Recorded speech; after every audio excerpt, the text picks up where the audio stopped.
کے وفادار ہے علماء دیوبند، اسلام کے غمخوار ہے علماء دیوبند، آقا کے وفادار ہے علماء دیوبند۔ الحمد للہ نحمده ونستعینه ونستغفره ونؤمن به ونتوکل علیہ ونعوذ باللہ من شرور انفسنا ومن سیئات اعمالنا، من يهد الله فلا مضل له ومن يضلل فلا هادي له، ونشهد ان لا اله الا الله وحده لا شريك له، ونشهد ان سيدنا مولانا محمدا عبده ورسوله الذي ارسل بالحق بشيرا ونذيرا وداعيا الى الله باذنه وسراجا منيرا، اما بعد فاعوذ بالله من الشيطان الرجيم، بسم الله الرحمن الرحيم، اولئك الذين لعنهم الله ومن يلعن الله فلن تجد له نصيرا، وقال الله تعالى في موضع آخر، فمن يكفر بالطاغوت ويؤمن بالله فقد استمسك بالعروة الوثقى لا انفصام لها والله سميع عليم۔ وعن عائشة رضي الله تعالى عنه قال قال رسول الله صلى الله عليه وسلم، ستة لعنتهم ولعنهم الله وكل نبي يجاب، الزائد في كتاب الله، والمكذب بقدر الله، والمتسلط بالجبروت ليعز من أذله الله ويذل من عزه الله، والتارك لسنتي أو كما قال عليه الصلاة والسلام، رواه البيهقي في المدخل، أو كما قال عليه الصلاة والسلام، صدق الله العظيم وصدق رسوله النبي الكريم ونحن على ذلك لمن الشاهدين والشاكرين والحمد لله رب العالمين۔ میرے محترم بزرگ اور دوستو، تذکرہ چل رہا تھا پچھلے ہفتہ سے لعنت کا، کہ اللہ تعالیٰ نے اور اللہ کے رسول نے کن لوگوں پر لعنت فرمائی ہے، اور لعنت کا معنی کیا ہے۔ لعنت کا مطلب ہے کہ اللہ کی رحمت سے دور ہو، اللہ کی پھٹکار ہو، اللہ کا غضب ہو، اللہ کی رحمت تم پر نازل نہ ہو۔ یہ لعنت کی دعا بڑی خطرناک ہے، اور سوچئے کہ اللہ کی رحمت کے ہم لوگ کتنے ایک ایک پل کتنے محتاج ہیں۔ غور کیجئے حدیث پر کہ ایک مرتبہ اللہ کے نبی صلی اللہ علیہ وسلم فرمائے کہ جنت میں کوئی بھی داخل نہیں ہو سکتا ہے سوائے ان لوگوں کے جن کے اوپر اللہ کی رحمت نہ ہو۔ تو حضرت عائشہ رضی اللہ تعالیٰ عنہ فرمائی، ولا انت یا رسول اللہ، کیا آپ بھی جنت میں بغیر اللہ کے رحم کے نہیں جائیں گے، بغیر فضل کے نہیں جائیں گے؟ تو اللہ کے رسول فرمائے، الا ان یتغمدنی اللہ برحمتہ، کہ ہاں میں بھی جنت میں نہیں جاؤں گا جب تک کہ اللہ تعالیٰ اپنی رحمت میں مجھ کو ڈھانپ نہ لے۔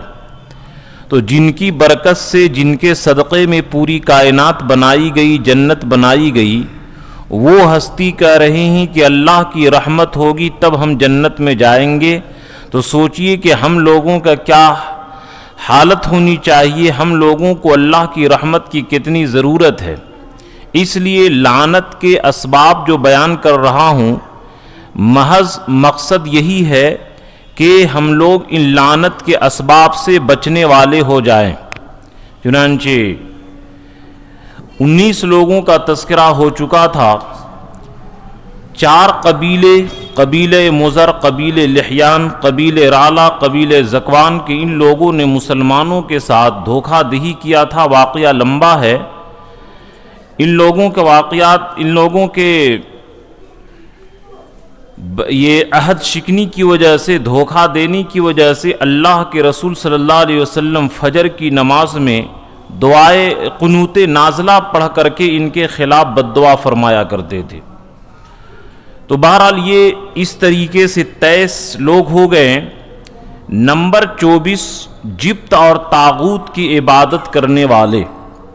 اور ان پر ایمان لانے والے۔ جبت اور طاغوت سے مراد یہ ہے کہ ہر وہ چیز جو اللہ کے علاوہ غیر اللہ ہو اور مخلوق کی پرستش کرتا ہو، جیسے بہت سارے لوگ نعوذ باللہ جادو ٹونا سیکھنے کے لیے شیطانوں کی عبادت کرتے ہیں اور شیطان کی پوجا کرتے ہیں،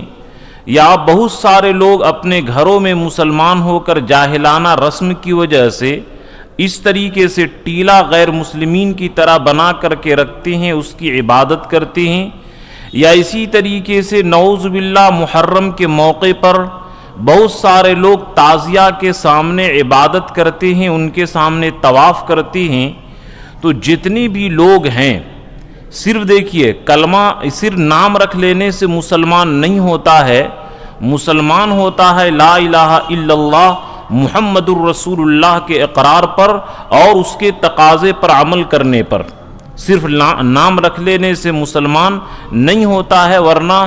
بڑے بڑے کفار کے نام بھی مسلم کا ہوا کرتے تھے، تو اس سے ان کا کوئی فرق نہیں پڑتا ہے۔ اصل ہے کلمے کے تقاضے پر عمل کرنا، اس کے مقتضا پر عمل کرنا۔ تو جو بھی ہے اگر وہ اس طریقے سے مسلمان ہو کر کے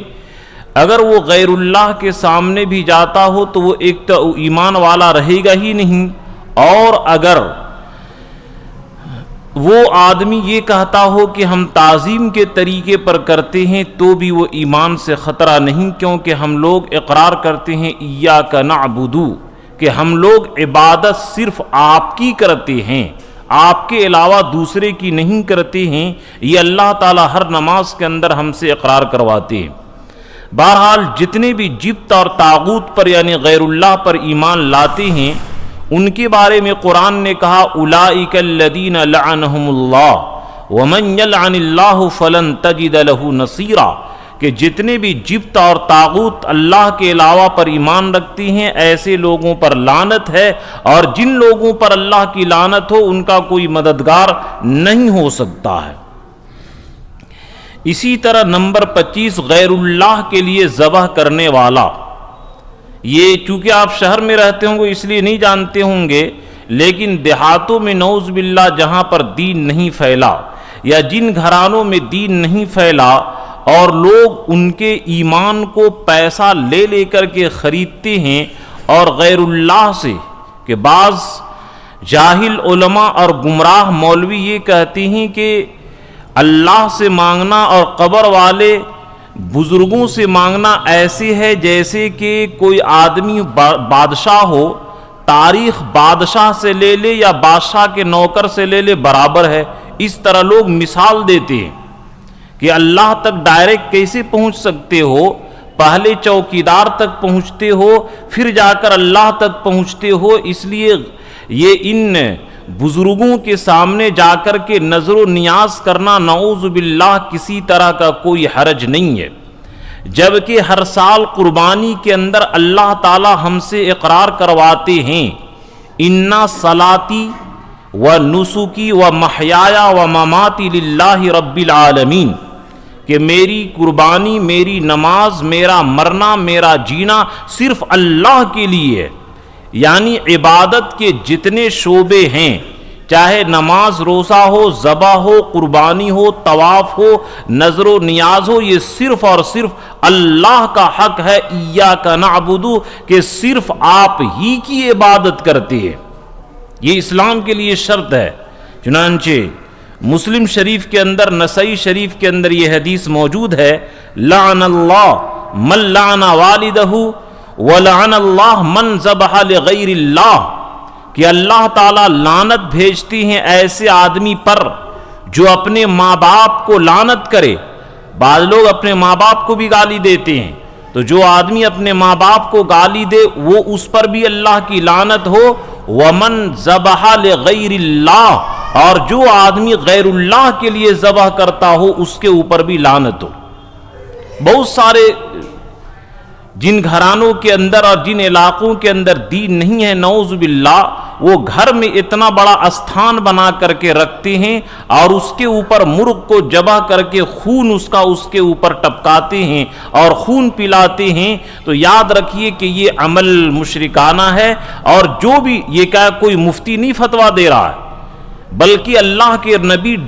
خود براہ راست فرما رہے ہیں۔ ہم لوگ علماء دیوبند یہ فتویٰ نہیں دے رہے ہیں کہ یہ غلط عمل ہے، بلکہ اللہ کے رسول خود فرما رہے ہیں لعن اللہ من ذبح لغیر اللہ، کہ اس آدمی کے اوپر بھی لعنت ہو جو غیر اللہ کے لیے ذبح کرتا ہو۔ اور یاد رکھیے قرآن نے جو کہا حرمت علیکم المیتۃ والدم ولحم الخنزیر وما اہل لغیر اللہ، کہ جتنے بھی جس طریقے سے خون حرام ہے اور خنزیر حرام ہے، مرا ہوا جانور حرام ہے، وما اہل لغیر اللہ، اور جو غیر اللہ کے نام پر ذبح کیا جائے وہ بھی حرام ہے۔ اسی لیے یہ مسئلہ یاد رکھیے کہ اگر غیر مسلمین پوجا میں پرساد چڑھاتے ہوں اور وہ آپ کو دوستی کے بنا پر دیتے ہوں کھانے کے لیے، تو وہ کھانا حرام ہے، جیسے کہ سور کھانا حرام ہے، کیونکہ اللہ تعالیٰ نے ایک ساتھ بیان کیا حرمت علیکم المیتہ، کہ جو جانور خود بخود مر جائے اس کا کھانا جس طرح حرام ہے، والدم، اور جس طرح خون کا کھانا حرام ہے سوائے کلیجی کے اور تلی کے، تو وہ خون کا حرام ہے، اسی طریقے سے ٹڈی اور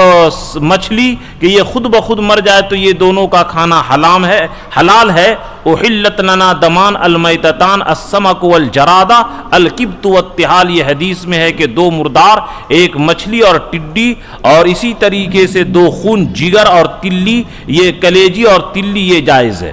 لیکن ان دونوں کو چھوڑ کر کے جس طریقے سے مرا ہوا جانور حرام ہے، خون حرام ہے، سور حرام ہے، اسی طریقے سے ایک ساتھ اللہ کے تعالیٰ بیان فرما رہے ہیں وما اہل لغیر اللہ، جو اللہ کے علاوہ کے نام پر جس کو اوپر اللہ کے علاوہ دوسری چیز کا نام لیا گیا ہو۔ بلکہ یہ بھی مسئلہ سمجھ لیجئے کہ اگر کوئی آدمی کسی جانور کو کہتا ہے کہ یہ دیوی کے نام پر سانڈ وغیرہ چھوڑ دیتے ہیں، دیوی دیوتے کے نام پر غیر مسلمین، اس کو بسم اللہ اللہ اکبر کہہ کر کے حلال کیا جائے تو بھی وہ حرامی رہتا ہے۔ اسی طرح کوئی مسلمان ہو کر کے اگر کسی ولی اور بزرگ کے نام پر وہ جانور کو خاص کر دیتا ہے کہ یہ بزرگ کے نام پر میں نے چھوڑ دیا، اگر اس کو اللہ کے نام لے کر ذبح کرے گا تو بھی وہ جانور حرام رہے گا۔ وما اہل لغیر اللہ، کہ جو بھی جس کو بھی اللہ کے علاوہ نام لے کر کے جس کو ذبح کیا گیا ہو وہ سارے کے سارے حرام ہیں۔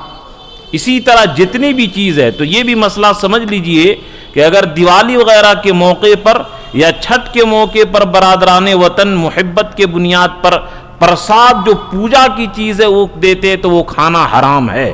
اسی طرح اگر قبر پر کوئی آدمی نظر و نیاز چڑھاوے اور غیر اللہ کے نام پر وہ کیا ہے چڑھاوا چڑھایا گیا ہو، وہ بھی کھانا حرام ہے۔ یہ دو ٹوک میں نہیں بلکہ قرآن کا رہا وما اہل لغیر اللہ، کہ ہر وہ چیز جس کے اوپر غیر اللہ کا نام لیا گیا ہو اور غیر اللہ کے نام پر وہ عبادت کی گئی ہو یا جانور ذبح کیا گیا ہو یا غیر اللہ کے نام پر اس کو قربت حاصل کی گئی، وہ سارے کے سارے حرام ہے، اس سے بچنے کی ضرورت ہے۔ اور رہی یہ بات کہ اگر غیر مسلمین اپنے تہوار کے موقع پر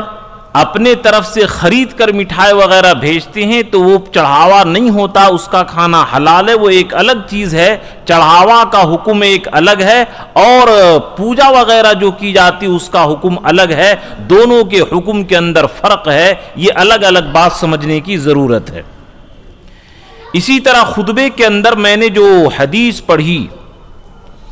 نمبر 26 الزائد فی کتاب اللہ کی، یہ حدیث مشکات کے اندر موجود ہے۔ حضرت عائشہ رضی اللہ تعالیٰ عنہ فرماتی ہیں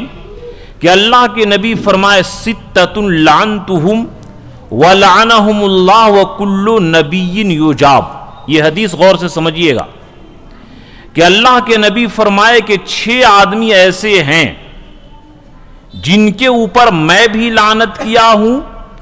اور یعنی میں بھی بد دعا دیا ہوں کہ اے مردودو تمہارے اوپر اللہ کی رحمت سے پھٹکار ہو، تم لوگ اللہ کی رحمت سے دور ہو،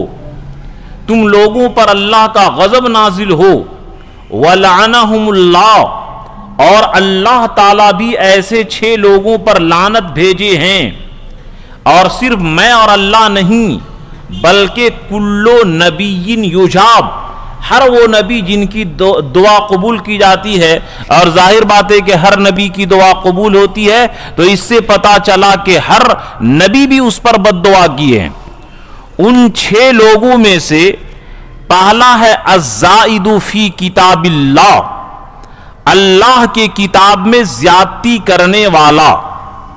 یعنی جو قرآن ابھی ہمارے پاس موجود ہے، چنانچہ اللہ تعالیٰ نے وعدہ کیا ہے وَإِنَّا لَهُ لَحَافِظُونَ، قرآن کی حفاظت ہم کرنے والے ہیں، اس کے اندر کوئی لا یاتیہ الباطل من بین یدیہ ولا من خلفہ، قرآن کے اندر باطل آ ہی نہیں سکتا ہے، غلط آ ہی نہیں سکتا ہے، جیسا کہ مرتد وسیم رضوی کافر نے جو کہا کہ 26 آیت یہ اللہ کی ہے ہی نہیں بلکہ صحابہ نے اس کو داخل کیا ہے، تو اس مردود کو سمجھنا چاہیے تھا جب اللہ فرما رہے ہیں لا یاتیہ الباطل من بین یدیہ ولا من خلفہ، کہ قرآن کے اندر کوئی آدمی اپنا کلام آگے سے پیچھے سے دائیں سے بائیں سے کسی طرح کوئی گھسیڑ نہیں سکتا ہے، یہ اللہ کا وعدہ ہے، تو پھر اس کے اندر شامل کیسے ہو جائے گا؟ تو اگر کوئی آدمی جیسے کہ بشار الاحد کمینے آدمی نے قرآن کی ترتیب دیا اور اس کے اندر انا آتیناک الکوثر کے بعد کہا ان ھذا من کلام الاسد، کہ یہ بشار الاحد کا کلام بھی اسی طریقے سے ہے، جو آدمی اس طریقے سے قرآن میں اپنی طرف سے ایک بھی آیت کو بڑھا دیا، وہ یاد رکھیے تو وہ تو ایمان سے نکل جائے گا، یا قرآن کی ایک آیت کا بھی انکار کرے گا۔ جیسا کہ میں یہ بار بار مسئلہ بیان کرتا ہوں کہ مسلمان ہونے کے لیے تمام شریعت کے اوپر ایمان لانا یہ ضروری ہے، لیکن اسلام سے نکلنے کے لیے صرف ایک آیت کا انکار کرے تو کافر ہونے کے لیے یہی کافی ہے۔ افتؤمنون ببعض الکتاب وتکفرون ببعض، یہ اللہ تعالیٰ نے مسئلہ کو کلیئر کر دیا ہے کہ مکمل شریعت کا انکار یہ کفر کے لیے ضروری نہیں، ایک آیت کا اور ایک حکم کا انکار کر دیا تو کافر۔ جیسے کہ شیطانی کو لے لیجئے کہ شیطان تمام احکام کا انکار تھوڑی کیا تھا، وہ صرف آدم علیہ السلام کے سجدے کا انکار کیا تھا، کائنات کا سب سے بڑا ملعون اور کائنات کا سب سے بڑا کافر ہے وہ شخص، وہ ابلیس۔ تو نمبر 1 الزائد فی کتاب اللہ، جو اس ترتیب کے اعتبار سے 26 نمبر ہو جائے گا، کہ اللہ کی کتاب کے اندر زیادتی کرنے والا، اگر کوئی آدمی آیت وغیرہ بڑھائے تو اس سے وہ ایمان سے نکل ہی جائے گا، یا انکار کر دے تو ایمان سے نکل جائے گا، لیکن اگر کوئی شخص قرآن کی تفسیر اپنے من گھڑت بیان کرتا ہو، اپنے من سے بیان کرتا ہو، غلط تفسیر بھی بیان کرتا ہو، بغیر علم کے بیان بھی کرتا ہو قرآن کی تفسیر، کہ اس کو عربی کا علم نہیں، پڑھا نہیں، اور وہ خود بخود کیا ہے اپنے طرف سے بیان کرتا ہو، چنانچہ ترمذی کے اندر یہ روایت موجود ہے من تکلم فی القرآن بغیر علم فلیتبوأ مقعدہ من النار، کہ جو آدمی بغیر علم کے، بغیر سیکھے ہوئے قرآن میں اپنے طرف سے منمانی بولے، منمانی کرے، اپنے طرف سے جو جی میں چاہے قرآن کے بارے میں بول دے، ایسے آدمی کا ٹھکانہ جہنم ہے۔ قرآن، اسی لیے قرآن کا حکم ہے قرآن سیکھیے، قرآن سمجھ لیے، اور قرآن سیکھنے کے بعد اس کو بیان کیجئے، اس میں کوئی حرج کی بات نہیں ہے، لیکن قرآن کے اندر غلط مطلب بیان کرنا، قرآن کو غلط استدلال کرنا، جیسے کہ مثال کے طور پر جتنے بھی فرقے باطلہ ہیں سب کے سب قرآن سے ہی اپنے غلط دلائل، اپنے غلط دعوے کی دلیل قرآن سے پیش کرتے ہیں اور قرآن کو توڑ مروڑ کر کے بیان کرتے ہیں، ایسے لوگوں کے اوپر اللہ کے رسول نے لعنت فرمائی ہے۔ الزائد فی کتاب اللہ، کہ قرآن کے اندر زیادتی کرنے والا، اس کو تفصیل سے سمجھیے کہ اگر قرآن کی آیت کو بڑھا دے تو صرف لعنت نہیں بلکہ کافر ہو جائے گا، جس طرح قرآن کی آیت کا انکار کر دے کافر ہو جائے گا، اپنے طرف سے آیت بنا کر کے قرآن میں کوئی ٹھوس دے تو اس سے بھی آدمی کافر ہو جائے گا۔ اور لعنت کے لیے یہی کافی ہے کہ قرآن کے جو معنی اللہ کے رسول سے، صحابہ سے، ائمہ سے اور ائمہ تفسیر سے جو چلی آ رہی ہے اس معنی کے خلاف اپنے طرف سے بیان کرے تو اس کے اوپر بھی اللہ کی لعنت ہوگی۔ نمبر 2، والمکذب بقدر اللہ، اللہ کی تقدیر کا انکار کرنے والا، اللہ کی تقدیر کا انکار کرنے والا، یہ پچھلے ہفتہ بیان ہو چکا، اس کے اوپر تفصیل سے نہیں بیان کروں گا، بلکہ صرف یہ بھی حدیث کافی ہے کہ اللہ کے رسول فرمائے کہ میری امت مسلمہ یعنی امت دعوت، امت اجابت میں سے ایک امت جو ہے یہ اس امت کا مجوسی لوگ قدریہ ہیں، کہ مجوس هذه الامتی القدریہ، کہ اس امت کا مجوسی جو ہے قدریہ یعنی جو تقدیر کا انکار کرنے والے ہیں، کہ جو تقدیر کا انکار کرتے ہیں ان کے اوپر بھی اللہ کی لعنت ہے اور وہ لوگ بھی اللہ کی رحمت سے دور ہیں۔ بلکہ ایک حدیث میں مشکات کے اندر یہ موجود ہے، لا تجالسوہم، کہ جو تقدیر کا انکار کرنے والے ہیں ان کے ساتھ بیٹھا مت کرو، ولا تفاتحہم، اور ان سے سلام کلام میں شروع مت کیا کرو، ایسے لوگوں سے دور رہا کرو جو تقدیر کا انکار کرتا ہو۔ نمبر 3، والمتسلط بالجبروت، زبردستی حکومت چھیننے والا، زبردستی حکومت کرنے والا کہ لوگوں کو قتل کر کے حاکم بن گیا ہو بادشاہ کو، یا غلط طریقے سے جیسا کہ موجودہ زمانے کے اندر چوری کر کے، ہیرا پھیری کر کے، زبردستی یا گنڈا پنی سے یا کسی طریقے سے چوری کر کے دبنگئی کے ذریعے اور اپنی گنڈا گردی کے ذریعے بدماشی اور شرارت سے کوئی آدمی بادشاہ بن جائے، یا اسی طریقے سے لوگ نہیں چاہتے ہوں لیکن زبردستی اپنے یہ اثر و رسوخ سے وہ آدمی بن جاتا ہو بادشاہ، تاکہ عزت والے لوگوں کو ذلیل کرے اور ذلیل لوگوں کو عزت دے، تو ایسے حکمراں کے اوپر بھی اللہ کے رسول نے، اللہ نے اور سارے نبی نے بھی لعنت کی بد دعا کی ہے کہ ایسے مردودوں پر اللہ کی رحمت سے پھٹکار ہو، اللہ کی رحمت سے دوری ہو۔ اس لیے یاد رکھیے کہ اگر جس جگہ مجھے لوگ نہیں چاہ رہے ہوں تو اپنے ایسا نہیں کہ اپنے گنڈوں کو فٹ کر کے اور لاٹھی کے بل بوتے وہاں پر عہدہ حاصل کریں، ایسے لوگوں پر اللہ کے رسول نے لعنت فرمائی ہے۔ نمبر 4، والمستحل لحرم اللہ، کہ اللہ کے حرم میں، حدود حرم کے اندر جو کام حلال نہیں ہے ان کاموں کو حدود حرم کے اندر کیا جائے تو ایسے لوگوں کے اوپر بھی اللہ کے رسول نے لعنت کی ہے۔ حدود حرم میں جو کام ناجائز ہے، جیسے شکار کرنا، وہاں کے درختوں کو کاٹنا اور وہاں یہ گالی گلوچ کرنا، ہم تو خیر ابھی تک نہیں گئے ہیں لیکن بہت سارے لوگ جو حجاج کرام ہیں وہ بتاتے ہیں کہ نعوذ باللہ بہت سارے غیر ممالک کے عورتیں جو یورپین ہیں وہاں بھی پردے کا اہتمام نہیں کرتے، اعضاء کھلے رکھتے ہیں، پردہ کا اہتمام نہیں، اور ویڈیو بنانا اور اسی طریقے سے فوٹوگرافی وہاں پر حد سے زیادہ بڑھ چکا ہے۔ یاد رکھیے کہ جو لوگ، اگر ہم لوگ سن رہے ہیں اور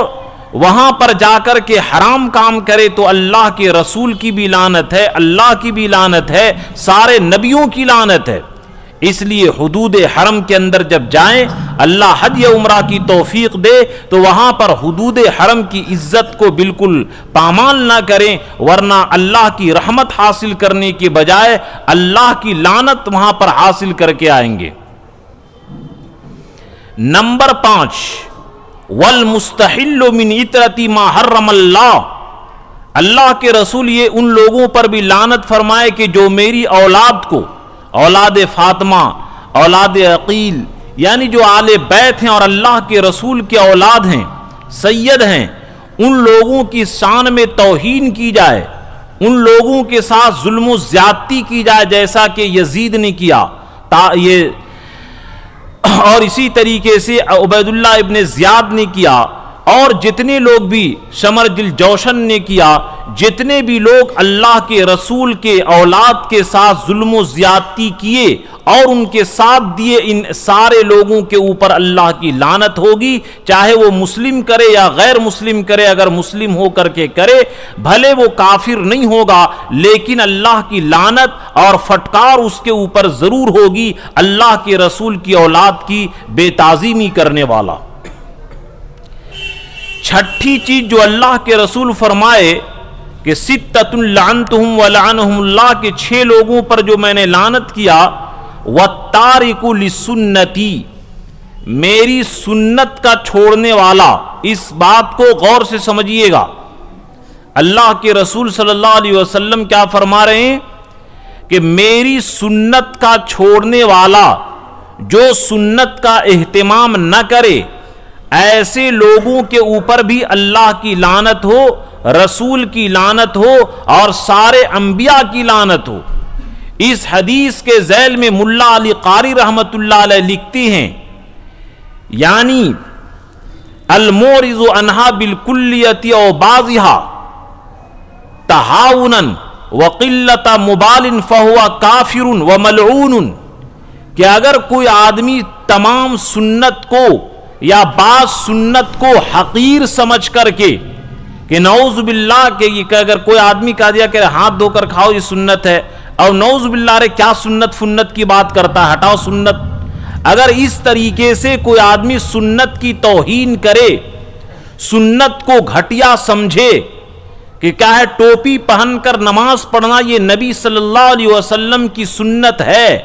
اب اگر اس ٹوپی کی سنت کو وہ آدمی گھٹیا سمجھتا ہو، ٹوپی پہننے کی سنت کو نفرت کی نگاہ سے دیکھتا ہو، میں نہیں کہہ رہا ہوں بلکہ خود اللہ کے نبی اپنے زبان سے فرما رہے ہیں وَالتَّارِكُ لِسُنَّتِي، کہ میری سنت کا چھوڑنے والا ایسے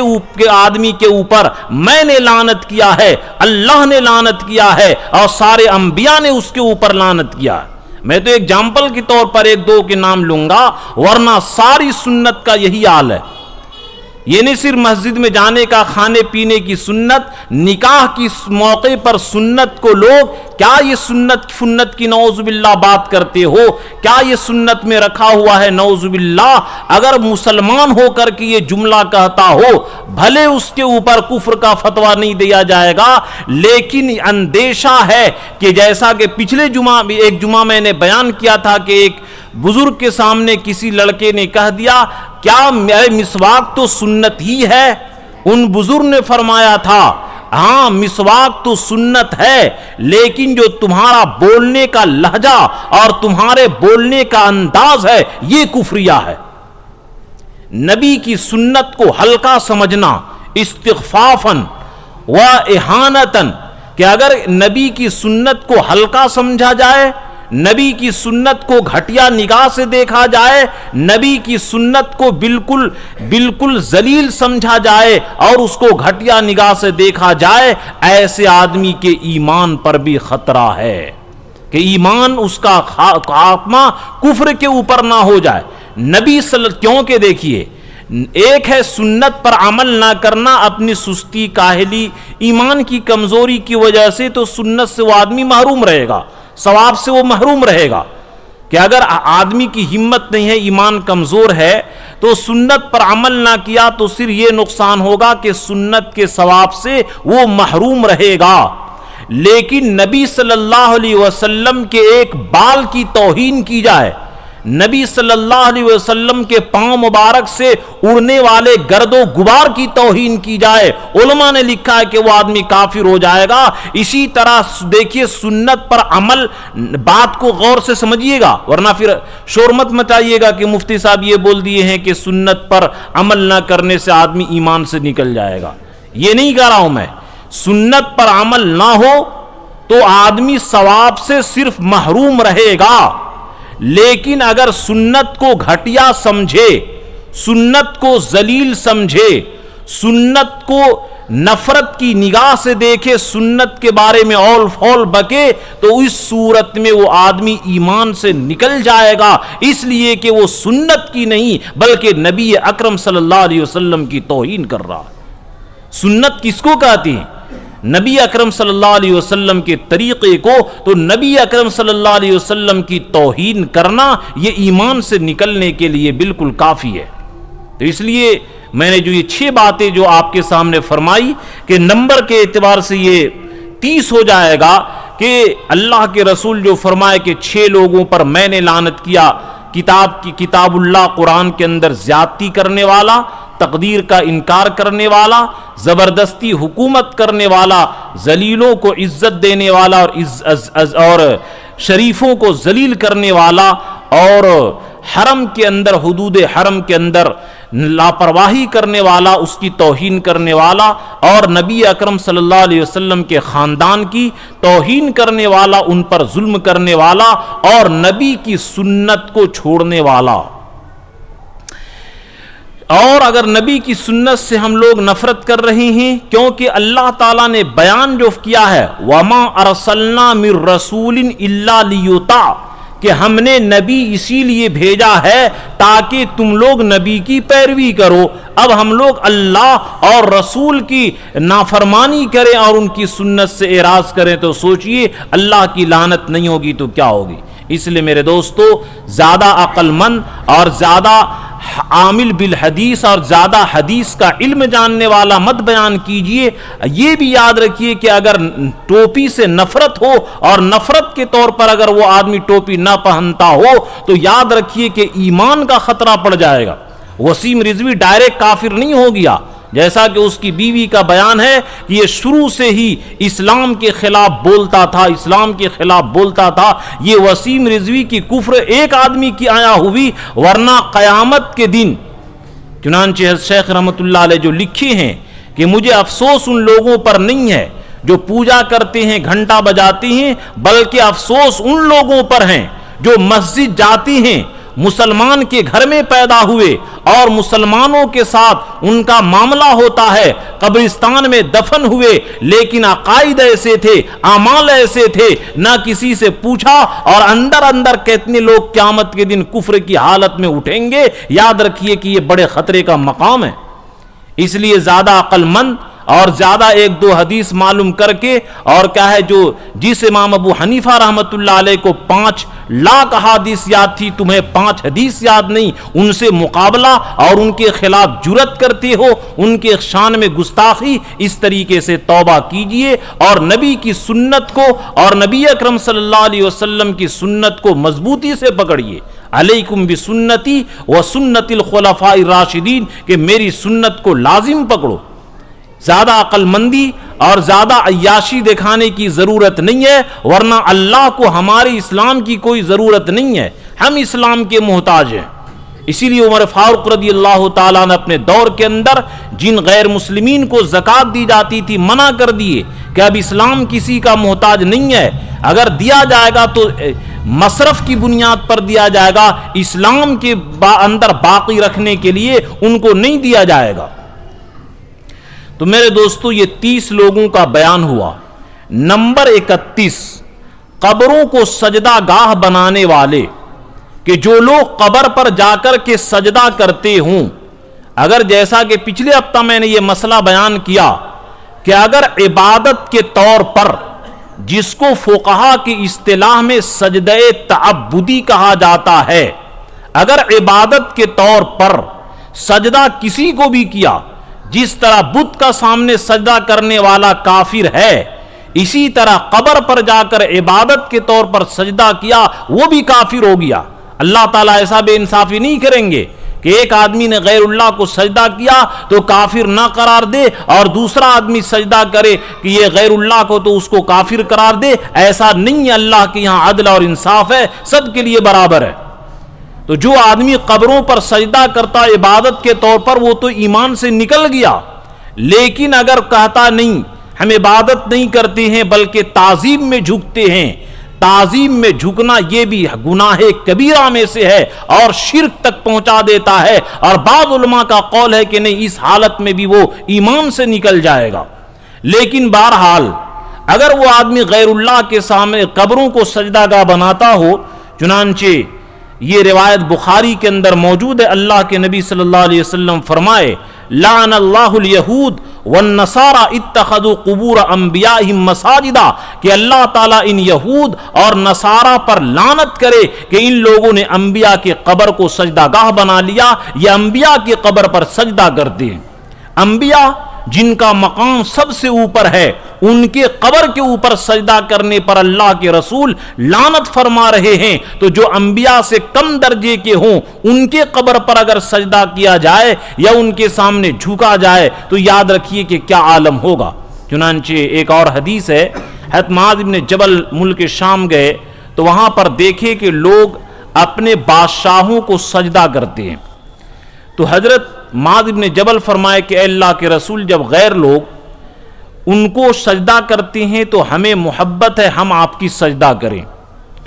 تو اللہ کے رسول صلی اللہ علیہ وسلم فرمائے لو کنت آمرا احدا ان یسجد لغیر اللہ لامرت المرأة ان تسجد لزوجها او کما قال، رواہ ابن ماجہ۔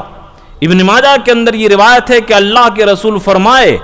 اے میرے صحابی معاذ بن جبل،